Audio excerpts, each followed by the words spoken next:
Hello and welcome to Unleashed, the show that explores how to thrive as an independent professional. Unleashed is produced by Umbrex, which connects you with the world's top independent management consultants. I'm your host, Will Bachman, and I'm here with Sree Sreenivasan, who I have wanted to have on as a guest on the show for a long time.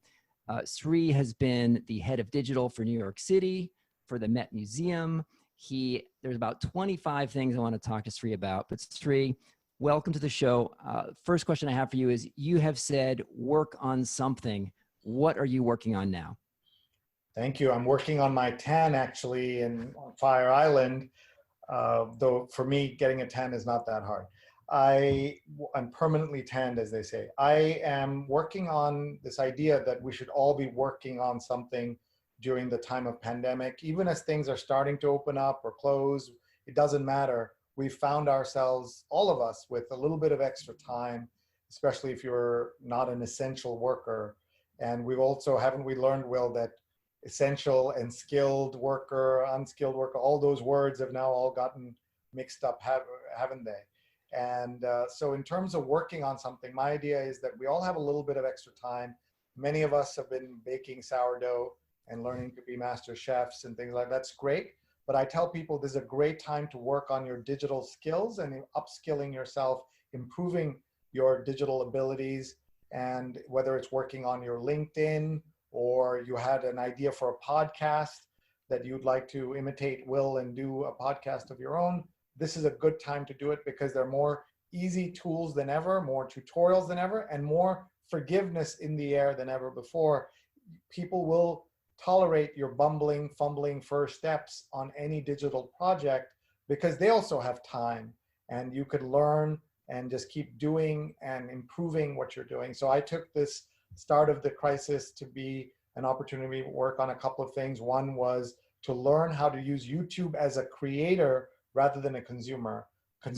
Obsessed. I've been obsessed with YouTube for many, many years and did an occasional YouTube video with my children that I would have unlisted, but I was not trying to build a following and create content on YouTube. So I can talk about that set of adventures. The second thing I wanted to do was learn how to do design and graphic design, which is something that you know is important and you know professionals do it much better than you. But if you have time, can you raise your game at least a little bit so that when you're dealing with a graphic designer, they are able to work with you on a different plane than when you're the fumbling, bubbling person that most of us are on graphic design. And the third was I wanted to learn how to do a daily show that provides useful information and to see if that can morph into something. And those were the things that I worked on.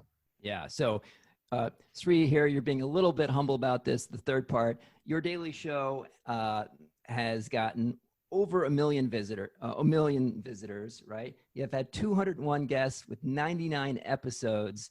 And as I think we were talking earlier, out of those 200 guests, 124 of them were women, which is awesome. So that is not a small thing, you know, doing 99 shows in 99 days. Tell us a little bit about the practical side of putting that together, as well as sort of what's the strategy that you were thinking about as you came up with the show. What do you talk about? What do you focus on? Yeah, how do you run it? What are the guests?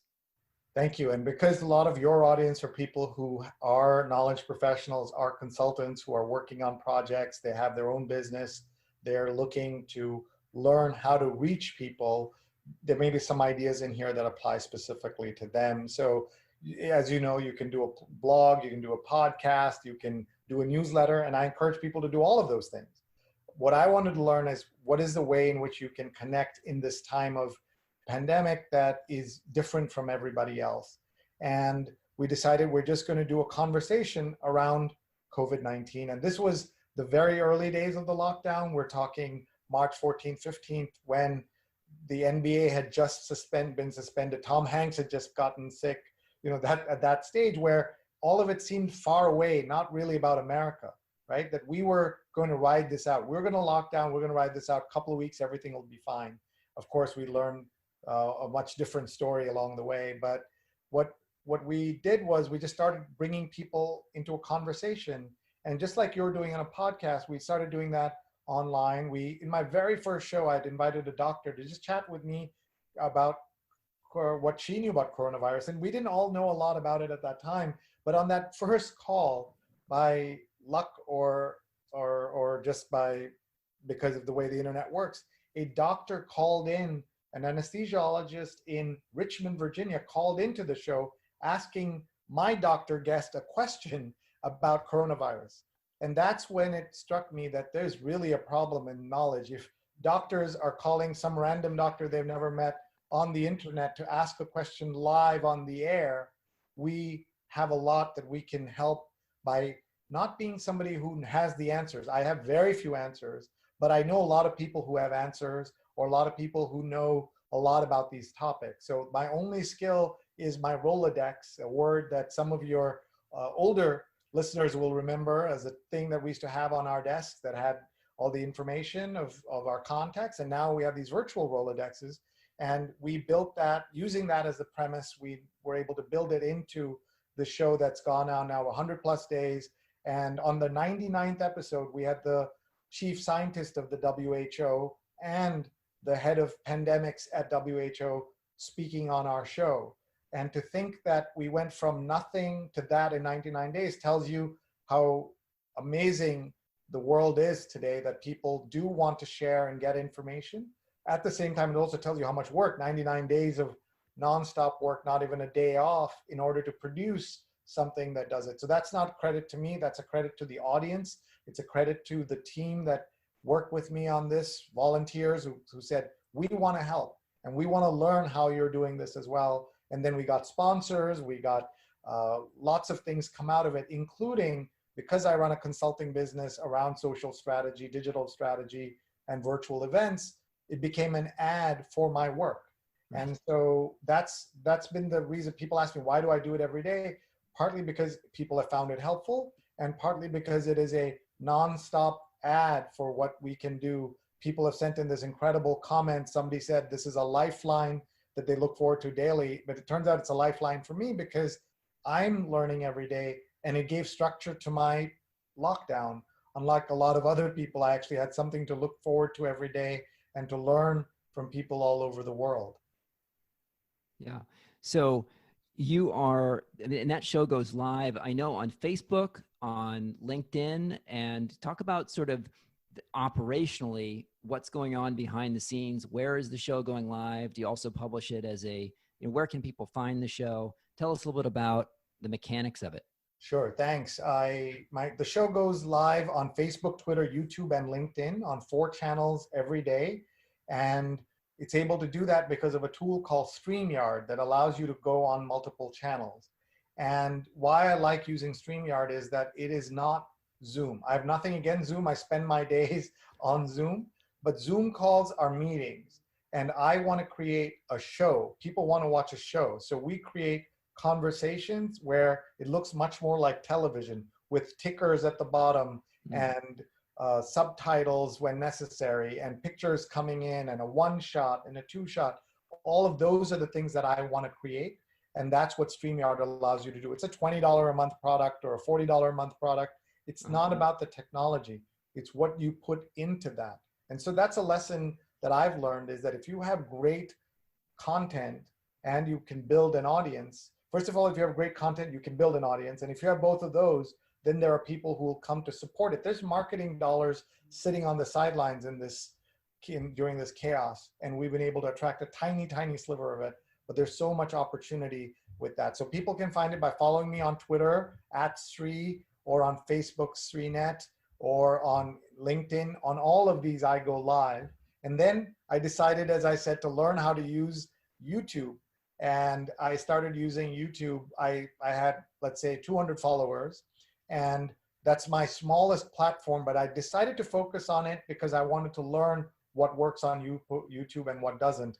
And the end result of it has been, I'm so impressed by all the millennials and others who have built businesses on YouTube, because YouTube is so powerful, but you have to work so much harder on YouTube to get started than you have to do on Facebook, Twitter, Instagram. I have platforms, where 40, 50, 80,000 followers, and this platform had 200 followers, but I put my effort into that. And I wish I could tell you I had now 10,000 followers, but I don't, because what you learn on YouTube that's really humbling is you have to earn every new subscriber, as they call it on YouTube, because a YouTube subscription counts for a lot if you're the audience. It's what goes on your big screen TV. It's what goes on your phone app. It's what matters to you. You have those few precious minutes of me time, and you're not going to waste your time subscribing to junk. You may view a lot of junk on YouTube, but you're going to subscribe to the things that really count. So we went from 200 to 1,000, which, you know, on a percentage basis is great, but at the end of the day, it's still nowhere near my followers on other audiences. But it doesn't matter. I learned now so much about YouTube, and I still think I've just scratched the surface. Even 100 days and 100 episodes, I only scratched the surface. Wow. Now, talking about, you mentioned earlier about learning about social media, you have put out there a free resource, and you're one of the global experts on social media, Muckraker Academy. We'll include a link in the show notes, but tell us a little bit about Muckraker Academy. There is a company called muckraker.com, which works with professionals in the communications field to help them connect better, PR folks and journalists to connect them better. It's also the world's largest directory of journalists, and anybody in the comms field that wants to connect with journalists uses Muckraker. And I joined them as an advisor this year, and we were going to do a series of in-person events for which we could, you know, have people join us and we could share, etc. Of course, that all went out the window. And I should tell you, in my background, you were very kind to emphasize my leadership at the Metropolitan Museum of Art, where I was the chief digital officer. It was the 3 best years of my life, but I lost my job there in financial troubles. And I know what it's like to be unemployed. And wanting to start your own firm and everything is great, but at that moment, you know how difficult that is. And I can't fathom 30, 40 million Americans unemployed. And I wanted the smallest thing I could do is to share my knowledge on what I know how to do, which is social media. And so we worked with Muckraker to create Muckraker Academy's Fundamentals of Social Media course. It's a free course that anybody can sign up for. 4,000 people have signed up for it already. And they get about 2 hours worth of free training on Facebook, Twitter, YouTube, and LinkedIn. And they get a certificate at the end of it. And it wasn't like something free that I did. Muckraker paid me and my team to create it. So this was an investment by Muckraker into their teaching and their audience. And for me, it was a chance to not ask my production team to do me a favor, but to pay them to do a serious piece of work that we're proud of. And the idea here is that anybody and everybody can improve their social media game. Many people who are professional social media managers have already taken the course and posted these wonderful comments about how they already knew many things here, but everybody can benefit from getting the certification.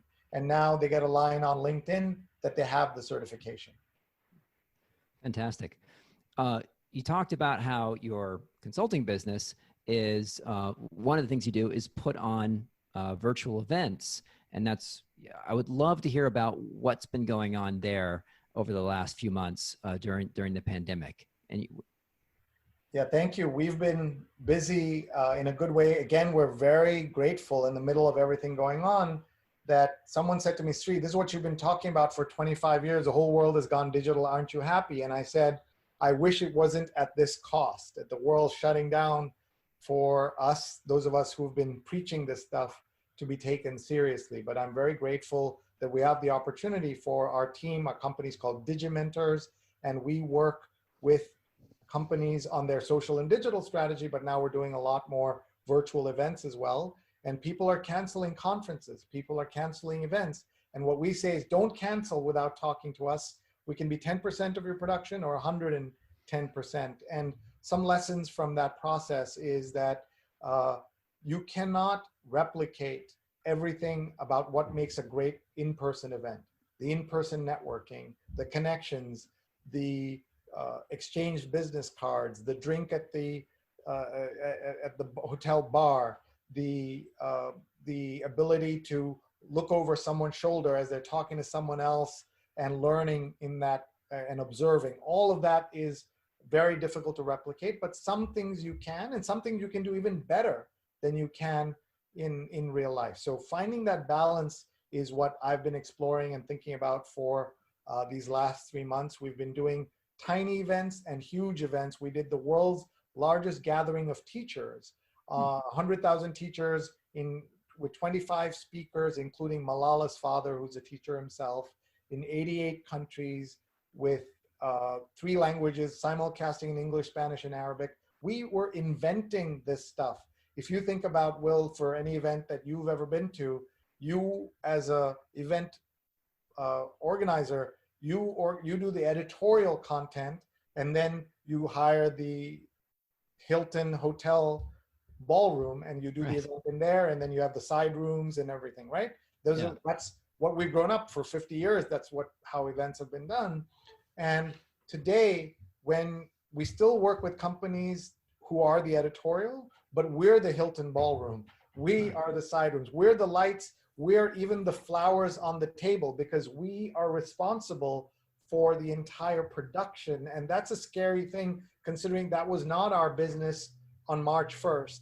And by May 30th, we were doing huge productions like this. We're doing a giant doctors conference, a conference that was going to lose its major revenue is now not only not losing its revenue, is actually making more profits because they don't have to pay for the meals and other things. And that's not a tribute to us. It's a tribute to people who are saying, this is a moment where we can try new things. Let's push forward. A lot of people canceled because they didn't know any better, but we should all be just trying. What can we do to salvage this? Because people need the connections, need the contacts, need the information, and need the ability to learn. And that's what these opportunities provide in these events. Yeah. So here's a question.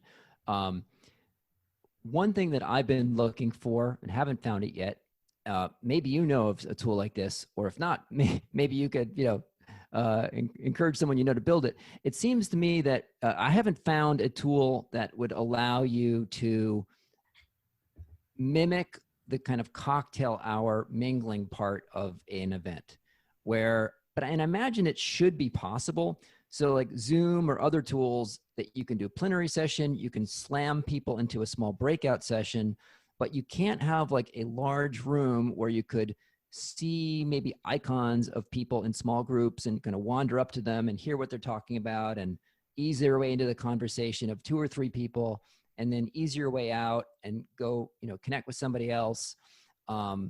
There's tools like Run the World, which will, kind of shift you into a small room with one other person, but I haven't seen something where you can kind of wander around as if you were at a college reunion or just any kind of cocktail hour. Have you seen something like that? Yeah, so many people are building those kinds of things right now, and I can explain, since this is audio. We'll have to talk about it, and I can show you an example. There's a tool called Remo, or Remo. I'm not sure even how to pronounce it. Remo.co, and what it does is it creates a floor plan, and in that floor plan you can have different cocktail areas, and then you can wander from one table to another. So there's a table of 4, and then you go in there, and then you see only those 4 people there with you, and then you leave and you go to another cocktail table, and there are 7 people there, and then you listen to them for a bit, you say hi. And so you can, even in real life, you don't really jump into multiple conversations. There's some etiquette, some protocol, some side eye that somebody gives you to stay away because this is my meeting, right? Like those are signals that are harder to duplicate online, but there are versions of it that are now coming up that are very interesting, and I'm excited about the possibilities. This Remo is just one example. There are many of these that people are playing with, and we're talking to many of these companies in order to do these, and how do you keep making them better and better. I'll tell you, for one of our clients there, this is a major celebrity musician, actor. We are creating for them a tour where it's a speaking tour, and he's going to do a big public event, but he wants to mingle with his VIPs and others in the pre-party and after party. So what we do is we use Zoom as a pre-party event. So 100, 50 people in a room. He talks to them, takes questions. They love it, and then he says, "Okay, see you in the big show," and he leaves. And then he's on the big show with 1,000 or 10,000 or 100,000 people. And we did that also for the University of Rhode Island. We're doing a series of conversations with about the First Amendment, and the very first episode was with Nick Kristof and Cheryl Wu Dunn, the Pulitzer Prize winning journalists at the New York Times, and they met with about 35 people in a Zoom area, and then we took them out, and then we said, "Okay, everybody, half an hour. You got your question with Nick and Cheryl.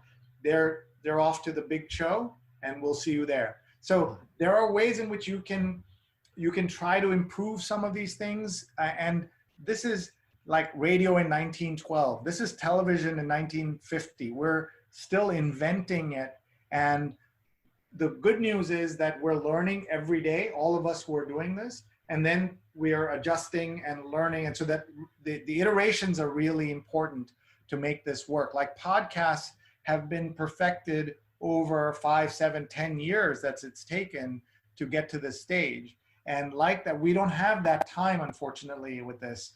You saw the disaster that happened in online learning and online teaching. You know that online learning, I taught my first online class in 2009 or 10 for credit.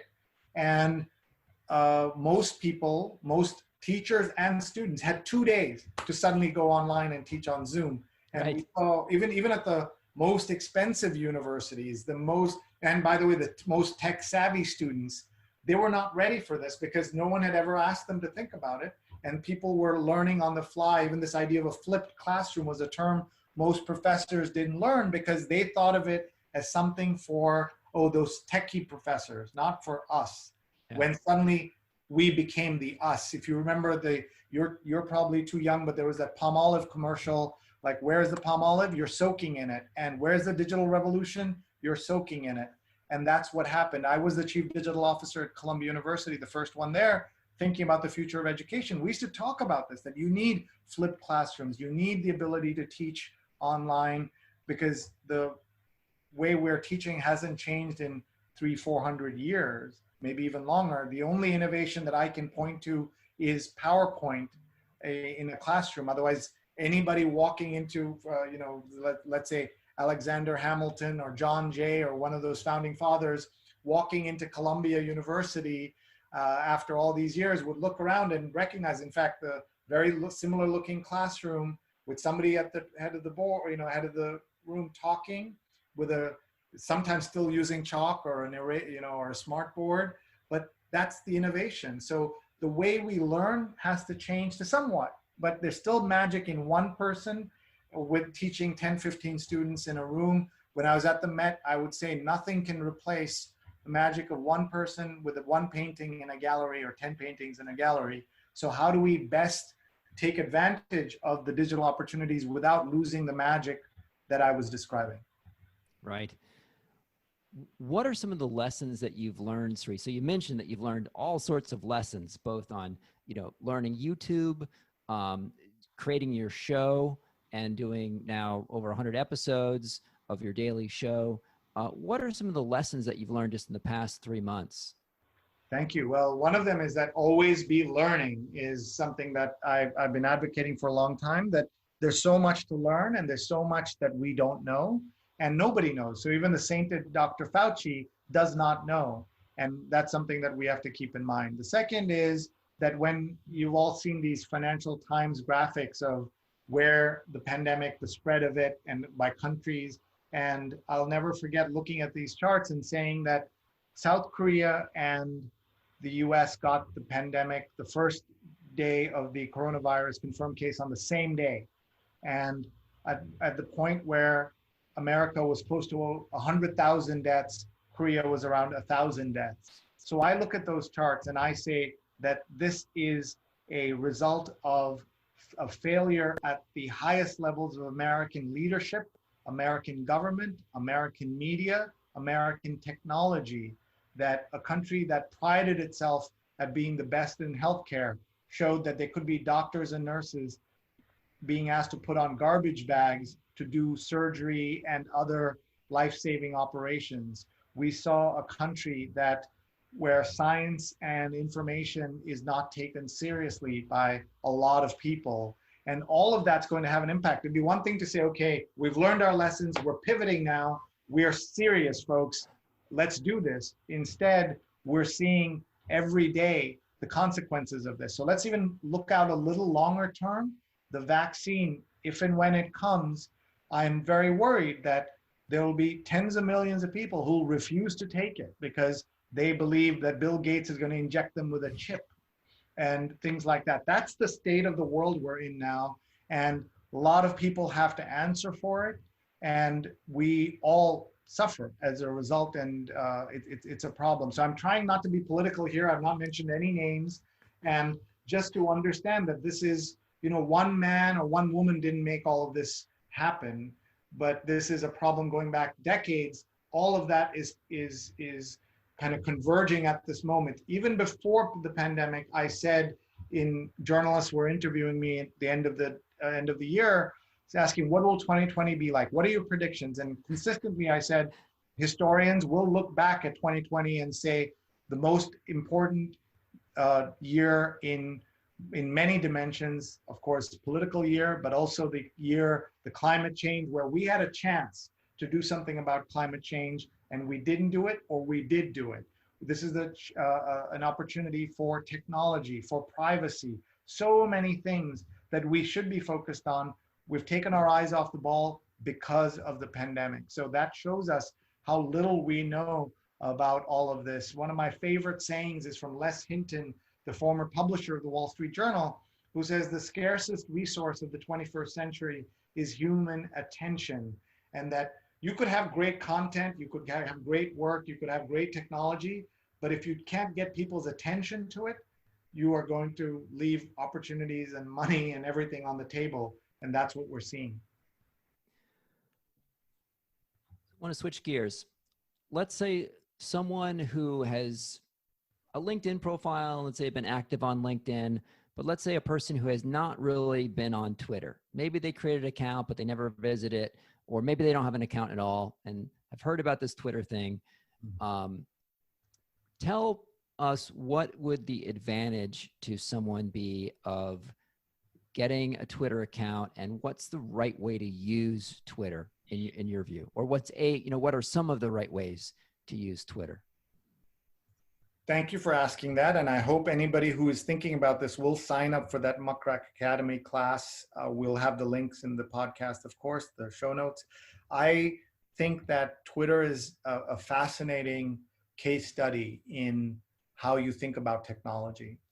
In the course, we created for the first time what we're calling the Buzzin' Dozen, which is the definitive list of social media platforms, their size, their influence, et cetera. And anybody who looks at that list will see Facebook at the very top, and you'll see at 2.6 billion, and all the way towards the very end is Twitter at 386 million. Along the way is YouTube at 2 billion, LinkedIn at 675 million, et cetera. And Twitter has been kind of plodding along at the 300 million mark for years now, has not gone up.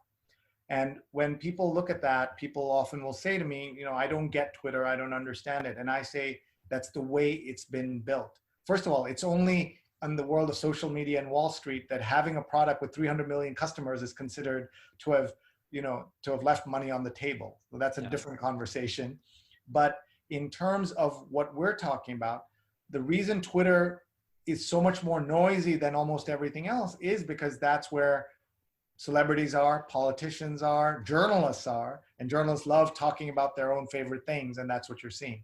Yeah, but it does seem to punch above its weight in terms of the kind of impact on the culture and on, at least in terms of the news, that, versus some of the other ones, where people are connecting, like WhatsApp has 2 billion users, but it's not so much, where the conversation is happening. So, like, what are some ways that you think people should be thinking about using Twitter? Like, what's the benefit and of getting there? And it also feels like it really takes a big investment to to build up a following before you can start getting the benefits of it. Is that true? Tell us a little bit, what are the benefits of it? Sure. Well, one of the founders of Twitter said he's surprised how successful Twitter is, considering how complicated it is to use. And that was in 2009, 2010. 10 years later, it's still a problem. One of the primary things I used to complain about Twitter is that, for example, if you start a tweet with the @ symbol, and I write @Bill Gates, then that's a message that goes only to me and the people who follow Bill Gates and me together. That's a very small percentage of people. Even no matter how big my following, only the people who follow both of us see it. But if I start with @Bill Gates, then potentially everyone who follows me sees it.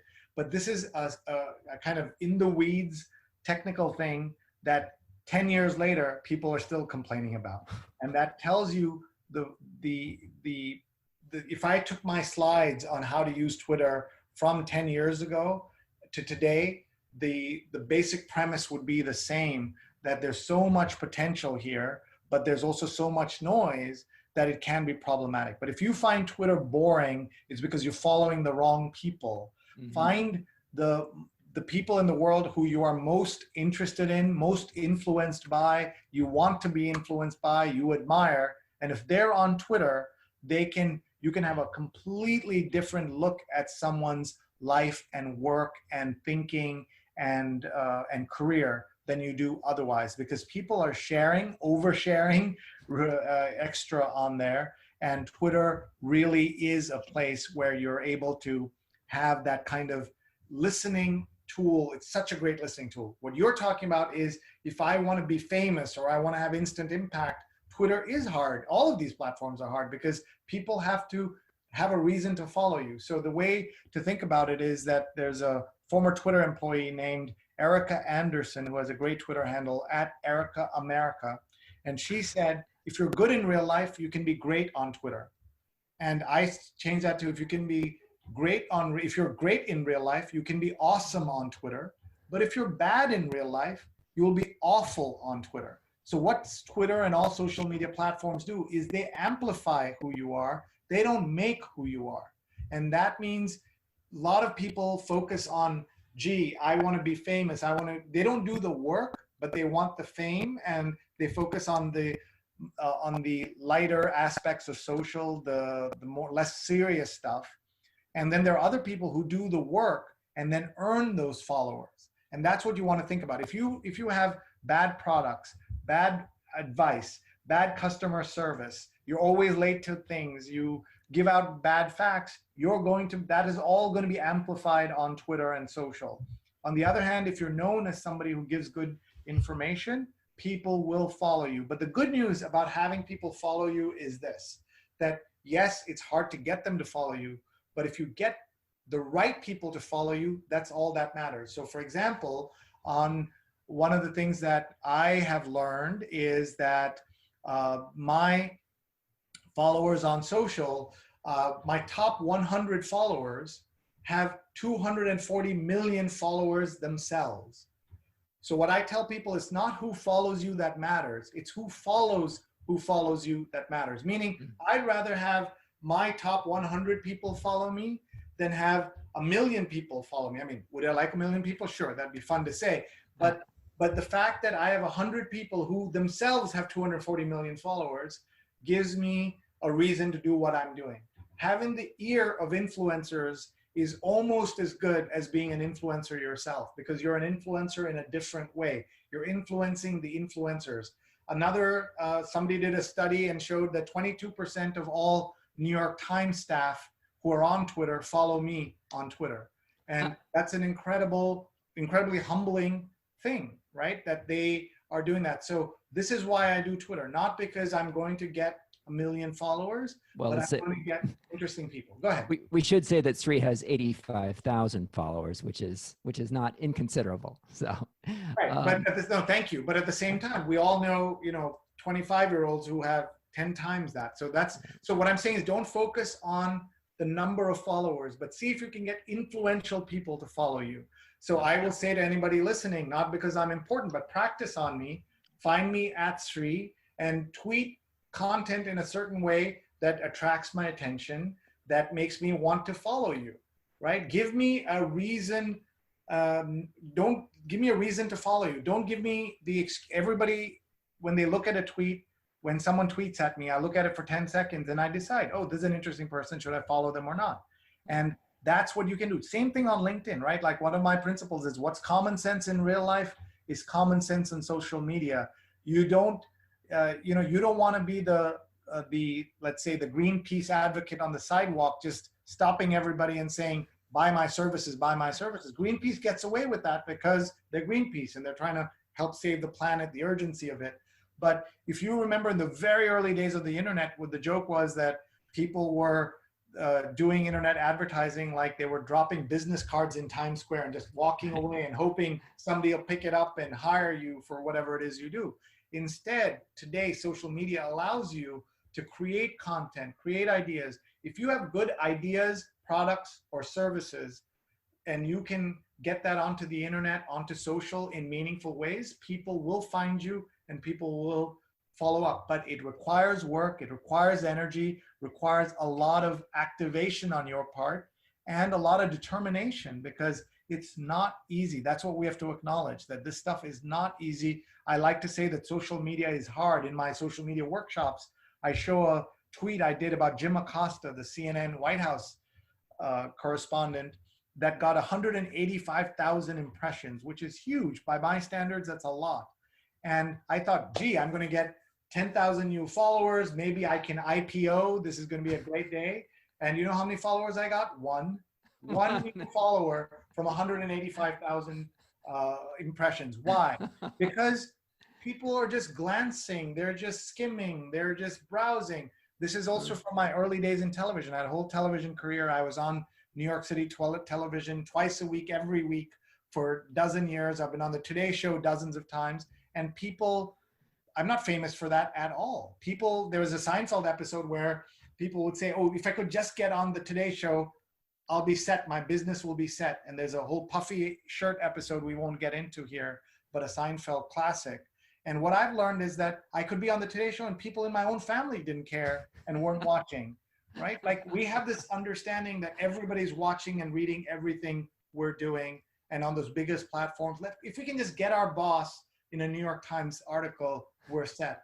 That is not true. It is, of course it'll help. Is it better to be in there than not? Absolutely. Should we be trying to get on the Today Show? Yes.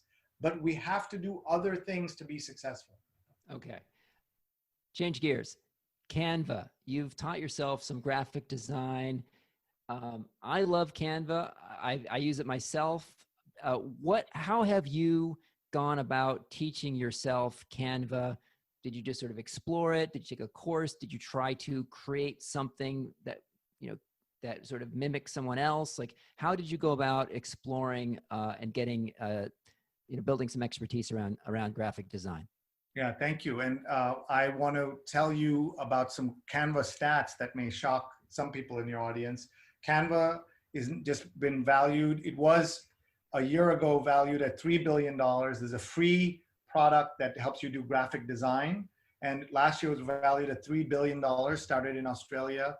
And this, and it has a wonderful female founder, for example. And now has been doubled in 1 year to $6 billion valuation. Just an incredible tool. And this is all part of that subscription model basis. So it has 1.5 million paying subscribers and 30 million users who use the free version. I used the free version for most of the pandemic because I wanted to see how much you can do on the free version. Okay. I ended up paying for it because there are some things it helps you do a little better. I mean, a lot of things that helps you when you pay for it, but you can do so much on the free side. So one of the things I learned about is some principles of graphic design. When I started, I was trying to fill the entire, write essays on a design, just fill it with text, and I needed to get everything into it. And that's just not the way you do these things. People won't read you if you do that. And more importantly, the computers won't understand what you're talking about. So I went from super complicated, very busy content. So something may have 200 words in a single graphic to going to 10 words on a single graphic. And that's what works online, is much more simple design, clear design above everything else. You think you need to bring in all this content. What you need to do is to bring the bare minimum so that then people can learn on their own elsewhere. Yeah. Okay. And I'm looking at here at some of the graphics that you did, some very text heavy, and I see the progression. Did you just sort of, was it like a course you went through, or did you just look at what other people that were successful were doing and try to copy them? Like, how did you manage your own learning and do kind of deliberate practice? Did you just experiment and then see what people responded to? I'm curious to hear your thought process on that. I think all of the above, including Okay. I have a wonderful design director on my team who's fabulous. She worked at Vogue, was actually my intern once upon a time. And isn't it amazing when your juniors become your bosses and become your betters in many ways? And so I would show her something, she would improve it for our clients. And so I just started paying attention to what she was doing. And then we sat down and said, what am I doing wrong? And she like tore apart everything I was doing. And it really helped us to understand the principles of design, what makes sense, what works, what doesn't. And just doing it again and again and again is something that really helps. And not having the fear that if you do something and you make a mistake, it's going to be terrible. And this is all subjective. So you don't have to feel bad if you don't get it right, but we can all learn from the process. And having a community of people, in my case, we have a big Facebook group called Sree's Advanced Social that's free and open to, it's a closed group, but anybody can apply and join. We have senior people from Facebook, from Twitter, from LinkedIn, from YouTube who are on that, including hundreds of journalists, thousands of journalists. And people post things in there, ask questions, and we learn. So that learning community. So anybody who wants to join it, just search on Facebook, Sree's Advanced Social. I'm very proud. It has 10,000 people and very little noise. And that's because people are very respectful of what they post, the questions they ask. And design is one of the things we're all trying to learn together. Amazing. Sree, I'm inspired by this idea of to go and do something, make something, learn something. And it's incredible how being a person who's already considered like a global authority on social, the way that you have, pursued to keep learning about new things during the pandemic and creating, your show and, learning about YouTube. What parting thoughts do you have for us? And I'll obviously include your various links in the show notes here. What parting thoughts do you have for folks as we kind of continue to go into the unknown here in the pandemic?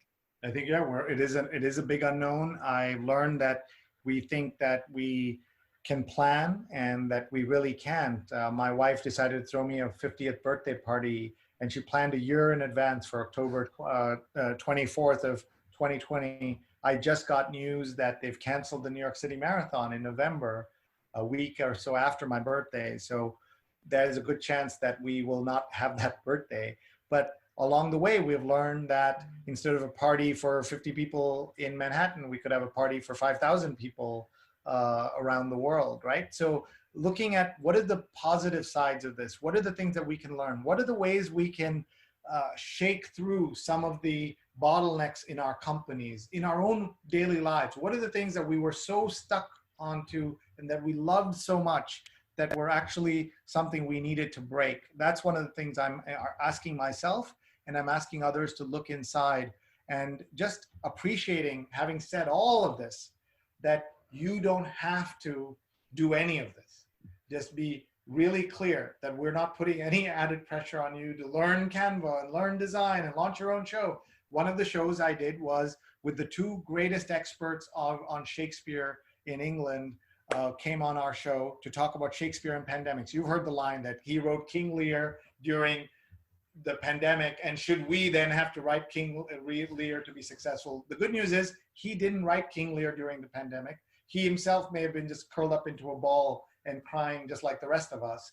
And that you do what you can. And this point about you should also find time to laugh and do other things. Even in the middle of covering this crisis as 100,000 deaths were mounting, we did an episode about humor. And the reason we did it is we said, if we don't laugh, we'll just be crying all day. And that's also as human nature for us. There's so much pain around us, so many people in real difficulty that even us talking about, oh, let's do this and do that, we have to be aware how tenuous everything is, right? We have bought the Kool-Aid that we had the greatest country on earth. We bought the Kool-Aid, the greatest economy in history, when you know that 40% of Americans couldn't write a $500 check for an unplanned expense. They couldn't fly across the country for a funeral. And that's when we call it the greatest economy of all time. So that's before 40 million people lost their jobs. So what America do we have now? And what America will we have a year from now, 10 years from now? All of that will depend on how we act this year, how we each individually behave, and how our leaders behave. And I don't mean just in Washington, I mean every step of that way, from the lowest level to the highest level. And we all have a role to play in that. All right. Wow. Great points. I agree with that so much. Sree, thank you so much for joining. It's been a fantastic conversation. I'm so inspired. I feel like I need to go out and create some more and learn some more. Really appreciate you coming on the show. Well, you've done an amazing job with the business you've built and the podcast you've built, all of it. I'm very impressed. Thank you so much.